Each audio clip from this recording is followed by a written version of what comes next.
हाँ जी स्टूडेंट्स, ਅੱਜ ਆਪਾਂ ਨਾ ਵੋਲਟੇਜ ਐਂਡ ਕਰੰਟ ਦੇ ਵਿੱਚ ਗ੍ਰਾਫ ਬਣਾ ਕੇ ਦੇਖਾਂਗੇ ਤੇ ਦੇਖਾਂਗੇ ਕਿੰਨਾ ਕਿਸ ਗ੍ਰਾਫ ਦੇ ਵਿੱਚ ਗ੍ਰਾਫ ਤੋਂ ਆਪਾਂ ਨੂੰ ਪਤਾ ਹੋਊਗਾ ਕਿ ਕੌਣ ਓਮਸ ਲਾਅ ਫੋਲੋ ਕਰ ਰਿਹਾ, ਕਿਹੜਾ ਓਮਸ ਲਾਅ ਫੋਲੋ ਨਹੀਂ ਕਰ ਰਿਹਾ ਹੈਗਾ। ਠੀਕ ਹੈ, ਆਪਾਂ ਮੰਨ ਲਓ ਕਿਸੇ ਵੀ ਸਬਸਟੈਂਸ ਲਈ ਵੋਲਟੇਜ ਤੇ ਕਰੰਟ ਦੇ ਵਿੱਚ ਗ੍ਰਾਫ ਪਲਾਟ ਕਰ ਲਾਂਗੇ ਤੇ ਗ੍ਰਾਫ ਦੀ ਆਪਾਂ ਨੂੰ ਗ੍ਰਾਫ ਦੀ ਵੇਰੀਏਸ਼ਨ ਤੋਂ, ਗ੍ਰਾਫ ਦੀ ਸ਼ੇਪ ਤੋਂ ਆਪਾਂ ਨੂੰ ਆਈਡੀਆ ਹੋ ਜਾਊਗਾ ਕਿ ਉਹ ओमिक सबसटेंस है, मीनस ओम्स लॉ फॉलो करता है कि नहीं करता। हम जिमें कि इधर देखो, हम अपने कोल मान लो वी आई कैरेक्टरिस्टिक्स का मतलब की है, तुसी एक जगह ते करंट बनाओगे, एक जगह ते बना दोगे वोल्टेज। हम वोल्टेज एंड करंट दे विच आपां कोई भी ग्राफ बनावांगे, कोई भी ग्राफ हो सकता है। ठीक है, स्ट्रेट लाइन हो सकता है, लीनियर हो सकता है, नॉन लीनियर हो सकता है। ठीक है, हम वोल्टेज एंड करंट दे विच ग्राफ जिहड़ा हैगा, पहली गल आपां देखिए किस नूं रिप्रेजेंट करेगा। पहली गल देखो, आपां वोल्टेज एंड करंट ग्राफ दा स्लोप फाइंड आउट करांगे। स्लोप का मतलब जिवें मान लो ये वाला ग्राफ बनिया, मैं वोल्टेज एंड करंट दे विच ये वाला ग्राफ कह देना। स्लोप का मतलब समझ गए? स्लोप का मतलब की हुंदा, जिवें इधर देखो, तुहानूं मैं पहला +1 च भी कीता होया आपां। मान लो एक हॉरिजॉन्टल लाइन हैगी है, आ देखो एक हॉरिजॉन्टल लाइन है, मैं इधरों एक इंक्लाइंड प्लेन बनाता ऊपर तो ऊपर जा रही हो, तो इसी हॉरिजॉन्टल के कंपैरेटिव कितनी की चढ़ाई हैगी है इसकी, इसको स्लोप कहते। जिवें मान लो एक ये बनाता, एक इंक्लाइंड प्लेन ये वाला बनाता मैं सेकंड। अगर मैं दोनों के ऊपर जाना हो, फर्स्ट के ऊपर जाना हो या सैकंड के ऊपर जाना हो, तो तुसीं की देखोगे फर्स्ट के ऊपर, फर्स्ट का जिहड़ा हॉरिजॉन्टल के कंपैरेटिव ज़्यादा एंगल हैगा, इसकी चढ़ाई की हैगी है ज़्यादा, इसका स्लोप की हैगा ज़्यादा। वन नूं बोलांगे इसका फर्स्ट का स्लोप सैकंड के कंपैरेटिव ज़्यादा है, इसनूं बोलदे हुंदे आ स्लोप। स्लोप का मतलब हॉरिजॉन्टल नाल इंक्लाइंड प्लेन किस एंगल के ऊपर इंक्लाइंड है, इंक्लिनेशन का मतलब हो गया उसका। ठीक है, हुण इधर देखो वोल्टेज एंड करंट के ग्राफ का जिहड़ा स्लोप हैगा, ठीक है, वो किसनूं रिप्रेजेंट करेगा। आपां +1 दे विच ही कीता सी। स्लोप की हुंदा एक्चुअल दे विच, स्लोप तुसीं की करना हुंदा है, हॉरिजॉन्टल एक्सिस नूं वर्टिकल एक्सिस नाल डिवाइड करना हुंदा। हॉरिजॉन्टल स्लोप का मतलब सिंपल है, देखो मैं v नूं किस नाल डिवाइड कर दिता, i। ਇਹਦਾ मतलब वोल्टेज एंड करंट ग्राफ का जिहड़ा स्लोप है v/i, v/i किस नूं कहंदे हुंदे है, रेजिस्टेंस। ਇਹਦਾ मतलब ये किस नूं रिप्रेजेंट करेगा, रेजिस्टेंस नूं रिप्रेजेंट करेगा। एक चीज़ होर, जिहड़ा स्लोप हुंदा है, आपां +1 दे विच भी कीता, तुसीं +1 दा अपने ऐप दे विच जाके तुसीं उधर सर्च करके देखना स्लोप ऑफ प्लेन। ठीक है, तो उहदे विच की देखोगे तुसीं, स्लोप बारे सारा अपना आर्टिकल आ जाएगा कि स्लोप किस नूं रिप्रेजेंट करदा, उसका मीनिंग की हैगा। उधर आपां कीता सी जिहड़ा स्लोप हुंदा वर्टिकल एक्सिस नूं हॉरिजॉन्टल एक्सिस नाल डिवाइड करके भी फाइंड आउट हुंदा है। जां ट्रिग्नोमैट्रिक फंक्शन दे विच स्लोप किस नूं कहंदे हुंदे आ, टैन थीटा। जिवें मान लो ये वाला एंगल है थीटा, इसनूं बोलते हैं स्लोप। हुण देखो स्लोप ते ये समझ आ गया, वी आई ग्राफ किस नूं रिप्रेजेंट करता, स्लोप किस नूं रिप्रेजेंट करता है, रेजिस्टेंस नूं रिप्रेजेंट करता है। हुण इधर देखो, हुण इस तो बाद आपां करदे हैं कोई वोल्टेज करंट ग्राफ जिहदी वेरिएशन लीनियर होवे। लीनियर वेरिएशन, लीनियर वेरिएशन का मतलब की है, एक साइड के ऊपर करंट बना दो तुसीं, एक साइड के ऊपर वोल्टेज बना दो। हुण वोल्टेज ते करंट दे विच जिहड़ा ग्राफ हैगा वो स्ट्रेट लाइन होवेगा, स्ट्रेट लाइन मतलब जिहड़ी इहदी वेरिएशन है वोल्टेज ते करंट दे विच की होगी, स्ट्रेट लाइन होगी। अगर तुसीं देखो इत्थे कितना एंगल बन रहा, मैनूं दसो, हॉरिजॉन्टल नाल थीटा। जे मैं इत्थे भी हॉरिजॉन्टल लाइन ड्रॉ करता इस पॉइंट के ऊपर, ये वाला एंगल थीटा तो ये वाला एंगल भी थीटा, इधर भी एंगल कितना बनूगा, थीटा, कॉरस्पॉन्डिंग एंगल्स। मैं इधर अगर चेक करूंगा, इत्थे हॉरिजॉन्टल नाल एंगल कितना, थीटा। कहने का मतलब जो लीनियर वेरिएशन हुंदी है, स्लोप मीनस टैन थीटा की वैल्यू की रहिंदी है, कांस्टेंट, एंड स्लोप या tan theta V I graph का voltage over current minus v/i की वैल्यू कांस्टेंट। v/i की हुंदा है, रेजिस्टेंस। ਇਹਦਾ मतलब इस केस दे विच ਰੈਜ਼ਿਸਟੈਂਸ ਕੀ ਰਿਹਾ ਕਾਂਸਟੈਂਟ ਰੈਜ਼ਿਸਟੈਂਸ ਕਾਂਸਟੈਂਟ ਰਿਹਾ ਤਾਂ V ਕਿਸ ਇਕੁਅਲ ਹੁੰਦਾ ਹੈ I R ਦੇ R ਦੀ ਵੈਲਿਊ ਕੀ ਹੈ ਕਾਂਸਟੈਂਟ ਤਾਂ ਇਧਰੋਂ ਰਿਜ਼ਲਟ ਕੀ ਆ ਗਿਆ V डायरेक्टली प्रोपोर्शनल I मतलब वोल्टेज डायरेक्टली प्रोपोर्शनल I दे मतलब तुसी कह सकते हो इधर की हैगा ओम्स लॉ वैलिड हैगा ओम्स लॉ वैलिड ते जिन्हां दे विच ओम्स लॉ वैलिड हुंदा है इन्हां सबस्टांस नूं कहंदे है ओमिक सबस्टांस समझ के जिहदे विच वोल्टेज ते करंट दे विच ग्राफ की हुंदा है लीनियर जिहदे विच ओम्स लॉ वैलिड हैगा ते इहदी जो कोई एग्जांपल तुहानूं दसदा कंडक्टर्स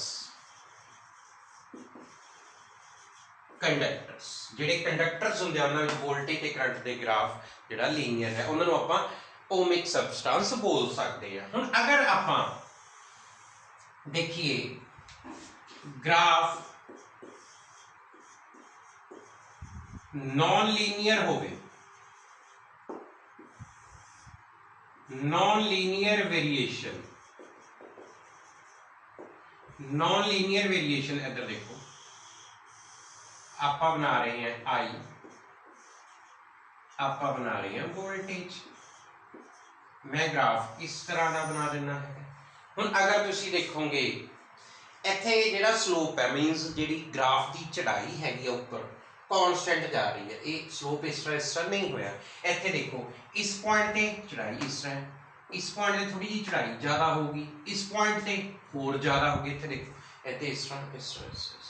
तो इहदा मतलब इत्थे जिहड़ा हैगा स्लोप की हो रहा है चेंजिंग स्लोप तो चेंज हो रहा है जे स्लोप चेंज हो रहा है तो वी आई ग्राफ का slope minus V over I means R भी की होगा चेंजिंग जे V over I R changing होगा तो आर की वैल्यू कांस्टेंट है V is equal to I R होंदा है ते V डायरेक्टली प्रोपोर्शनल I तद होंदा है जो आर की वैल्यू की होंदी है कांस्टेंट इत्थे आर की है चेंजिंग इसदा मतलब इथों की रिजल्ट निकलिया आ ओम्स लॉ नॉट वैलिड इत्थे ओम्स लॉ वैलिड ही नहीं हैगा क्योंकि ओम्स लॉ दे विच की होना चाहिए V डायरेक्टली प्रोपोर्शनल I होना चाहिए V डायरेक्टली प्रोपोर्शनल I तद होगा जो R की वैल्यू कांस्टेंट है हुण R तो इधर कांस्टेंट है नहीं R तो चेंज हो रहा है इधर V ओवर I R की हो गया रेजिस्टेंस चेंज हो रहा है जे रेजिस्टेंस चेंज हो रहा है ओम्स लॉ वैलिड ही नहीं हैगा तो इन्हां नूं बोलदे है इन्हां नूं बोलिया जांदा है नॉन ओमिक सबस्टांस इन्हां नूं रजे नॉन ओमिक सबस्टांस बोलिया जांदा जिहड़े ओम्स लॉ नूं फॉलो नहीं करते इनू आपां अगे एक सैमीकंडक्टर डिवाइसिस चैप्टर आऊगा तब पढ़ांगे नॉन ओमिक बारे इहदी जिवें एक एग्जांपल भी दे देना मैं इहदी जिहड़ी कॉमन एग्जांपल हैगी तुहानूं समझ तां आना नहीं हजे इसनूं बोलदे आ पी एंड डॉट्स जां ट्रांजिस्टर वगैरह होंदे आप अगे जाके करांगे ठीक है पी एंड डॉट जां इसनूं नेम दे दिंदे हुंदे आ जंक्शन डॉट इसनूं नेम दे दिंदे आ जंक्शन डॉट ठीक है इसनूं एक बार तुसीं नोट करो फिर मैं इहदियां एग्जांपल्स कराउणा है ठीक है बड़े सिंपल जे न्यूमेरिकल आपां एग्जांपल्स करते ठीक है।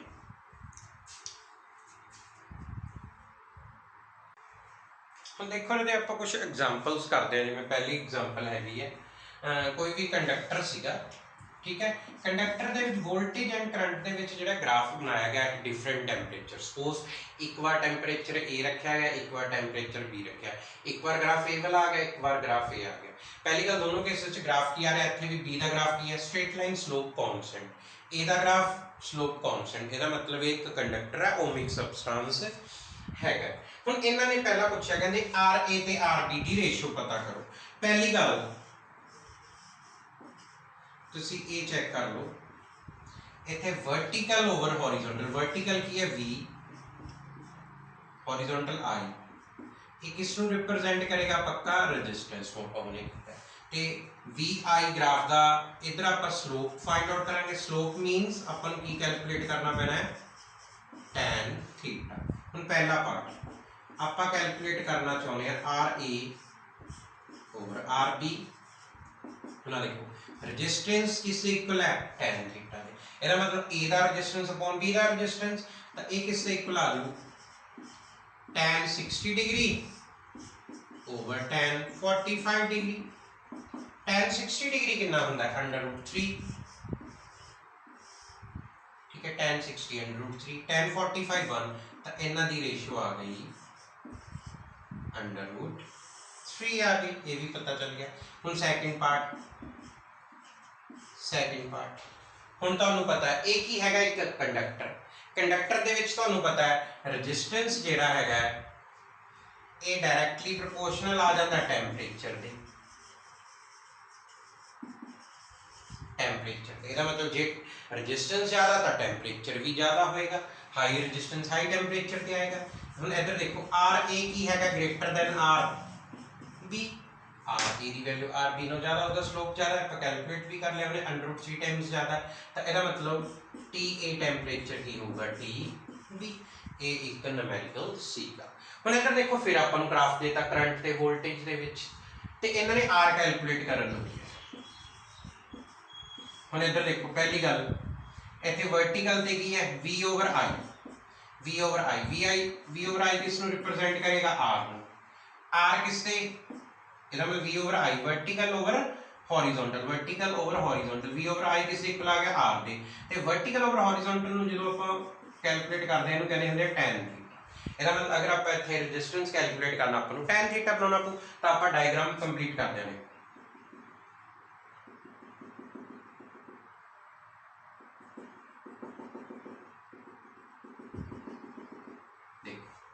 तुम देख ही रहे हुण स्लोप कित्थों कैलकुलेट किया जा सकता है या तो इधरों कैलकुलेट कर लो थीटा आ भी ट्रायंगल दे विच परपेंडिकुलर ओवर बेस जां और इधर तक कर सकते हैं इसको कंप्लीट करना इधर देखियो मैं ए वाला थीटा कैलकुलेट कर समझाया आ वाली डायग्राम ध्यान नाल समझियो ए वाली and A right angle triangle तुहानूं दिख रही tan थीटा की होंदा परपेंडिकुलर ओवर बेस बोलो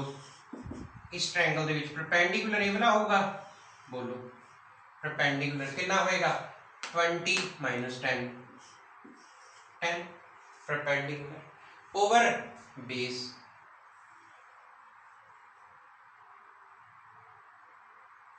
ठीक है इधरों की आ जाएगा सॉरी राजे इत्थे 8 आऊगा ठीक है ग्राफ के अकॉर्डिंग गलत जिवें 4 ਦੇ ਕੋਰਸਪੋਂਡਿੰਗ 10 है 8 ਦੇ ਕੋਰਸਪੋਂਡਿੰग 20 स्ट्रेट लाइन लाइन होगा ਹੁਣ ਆ देखो कितना हो गया ये हो गया परपेंडिकुलर 10 ए बेस 8 - 4 कितना आ गया 4 तो tan थीटा लगाओ tan theta perpendicular over base perpendicular कितना है 10 बेस कितना है 4 तो ये कितना आ गया 2.5 ਇਹਦਾ मतलब इधर रेजिस्टेंस की वैल्यू कितनी आ गई 2.5 ओम ਤੁਸੀਂ इधर भी कैलकुलेट कर सकते हो इधर देखो ए थीटा था ये वाला भी थीटा कोरस्पोंडिंग एंगल्स बोलो परपेंडिकुलर कितना हो जाएगा 10 इसका बेस कितना हो जाएगा 4 वो भी 10/4 2.5 ही आंसर आएगा इस तरह आप कैलकुलेट कर सकते हैं आर की वैल्यू ਹੁਣ इधर देखो इन्होंने हम कहता दसो केड़ा ग्रेटर है टी ए ग्रेटर है कि टी बी तुसीं ध्यान नाल देखियो तुसीं कहोगे तो सेम क्वेश्चन हो गया पहला ते दूसरा ना रजी सेम कदों हैगा इधर वर्टिकल दे की दिता होया वोल्टेज इत्थे हॉरिजॉन्टल दे करंट इहने उल्ट करता कंफ्यूज करन लई आई ओवर वी दिता हुण अगर तुहानूं इत्थे कोई पूछे विच इज ग्रेटर टेंपरेचर मान लो ये एंगल दिता होया है उसी तरह कर लेंगे 60 डिग्री ये वाला angle 45 degree which is greater ते ये भी आपां नूं पुछ लिया ते दूसरा आपां नूं ये भी पूछ सकते हैं आर ओवर आर बी किससे इक्वल होगा आपां देखिए ध्यान दिओ पहली गल तुसीं इधर देखो स्लोप स्लोप किस नूं रिप्रेजेंट करेगा tan थीटा ठीक है ਤੇ ਸਲੋਪ ਨਿਕਲਦਾ ਕਿਵੇਂ ਹੁੰਦਾ ਕਿਸੇ ਵੀ ਗ੍ਰਾਫ ਦਾ, ਵਰਟੀਕਲ ਓਵਰ ਹੌਰੀਜ਼ੌਂਟਲ। ਵਰਟੀਕਲ ਤੇ i ਆ ਗਿਆ, ਹੌਰੀਜ਼ੌਂਟਲ ਤੇ v ਆ ਗਿਆ। ਬਟ ਤੁਹਾਨੂੰ ਪਤਾ ਹੈ v ਓਵਰ i ਤਾਂ r ਹੁੰਦਾ ਹੈ, ਤਾਂ i ਓਵਰ v ਕੀ ਹੋ ਗਿਆ 1 ਓਵਰ r। ਸਮਝ ਆ ਗਿਆ? ਇਹਦਾ ਮਤਲਬ ਜਿਸ ਦਾ ਸਲੋਪ ਜ਼ਿਆਦਾ ਹੈ ਉਸ ਦਾ ਰੈਜ਼ਿਸਟੈਂਸ ਘੱਟ ਹੋਊਗਾ। ਹੁਣ ਸਲੋਪ ਕਿਸ ਦਾ ਜ਼ਿਆਦਾ? a ਦਾ। ਜੇ a ਦਾ ਸਲੋਪ ਜ਼ਿਆਦਾ ਹੈਗਾ ਤਾਂ a ਦਾ ਰੈਜ਼ਿਸਟੈਂਸ ਘੱਟ, ਕਿਉਂਕਿ ਇਨਵਰਸਲੀ ਆ ਗਏ in that case i v graph ਦੇ ਵਿੱਚ। ਜਿਵੇਂ ਆਪਾਂ ਇੱਧਰ ਇੱਕ ਕੁਐਸਚਨ ਕਰ ਲੈਂਦੇ ਹਾਂ, ਇੱਧਰ ਦੇਖੋ ਪਹਿਲਾਂ ਆਪਾਂ r a over r b ਹੀ ਪਤਾ ਕਰਦੇ ਹਾਂ ਜੀ, ਠੀਕ ਹੈ। ਉਲਟਾ ਕਰ ਦਿੰਦੇ ਹਾਂ, ਪਹਿਲਾਂ ਸੈਕੰਡ ਪਾਰਟ ਕਰ ਦਿੰਦੇ ਹਾਂ। r a over r b, ਮੈਨੂੰ ਇਹ ਦੱਸੋ ਕੀ ਹੋਊਗਾ?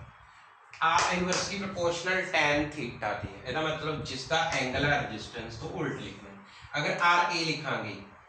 r a ਤਾਂ एंगल इसका 60 डिग्री किधर लिखना पड़ू ਤੁਹਾਨੂੰ नीचे, r b नीचे है, r ਤਾਂ स्लोप उसका दूसरे पासे। आ देखो ਇੱਥੇ ਕੀ ਸੀ, ਜਿਸ ਦਾ ਰੈਜ਼ਿਸਟੈਂਸ ਉਸ ਦਾ ਹੀ ਐਂਗਲ, ਕਿਉਂਕਿ tan ਥੀਟਾ r ਦੇ ਇਕੁਅਲ ਸੀ। ਇੱਥੇ tan ਥੀਟਾ 1 ਓਵਰ r ਦੇ ਹੈ। ਇਹਦਾ ਮਤਲਬ ਜੇ r a ਕੈਲਕੂਲੇਟ ਕਰਨਾ ਹੈ, r a ਕੈਲਕੂਲੇਟ ਕਰਨਾ ਹੈ ਤਾਂ r a ਦਾ ਜਿਹੜਾ ਐਂਗਲ ਹੈ ਉਹ ਇਨਵਰਸਲੀ ਲਿਖਣਾ ਪਊ tan 60, ਤੇ r b ਕੈਲਕੂਲੇਟ ਕਰਨਾ ਉਸ ਦਾ ਐਂਗਲ ਉੱਪਰ ਆ ਗਿਆ tan 45, ਇਹ ਆ ਗਿਆ 1/√3।